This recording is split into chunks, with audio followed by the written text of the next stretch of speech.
Yazid और हजरत इमाम हुसैन अलैहिस्सलाम के दरमियान गुफ्तगू हुई। यजीद पलीत की कहता है ते मौला हुसैन अलैहिस्सलाम की फरमाते हैं। यजीद बोला, यजीद बोला,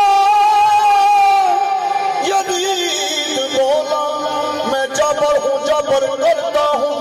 हुसैन बोले, मैं सबर हूँ, सबर करता हूँ। यजीद बोला, यजीद बोला, यजीद बोला, यजीद बोला, मैं सबको हिलाफ कर दूंगा। हुसैन बोले, मैं सबको मुआफ कर दूंगा। हुसैन बोले, सबको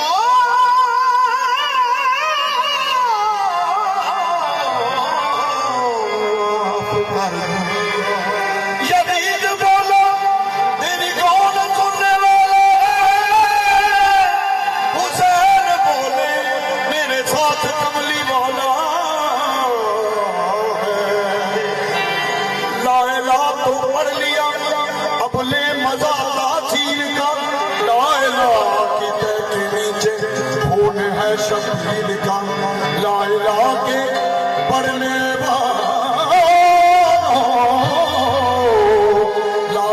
से पूछ लो, लाइला तो बच गया, घर लुट गया शबीर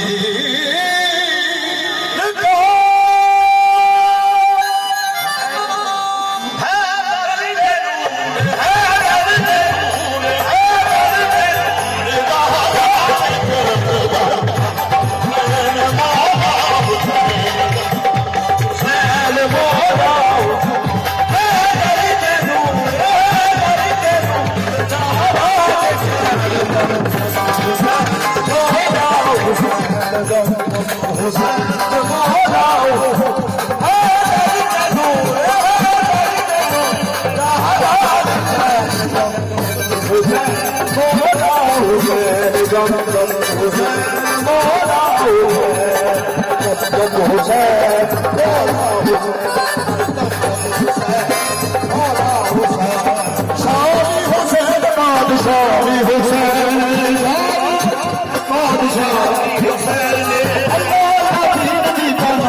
खत्म हो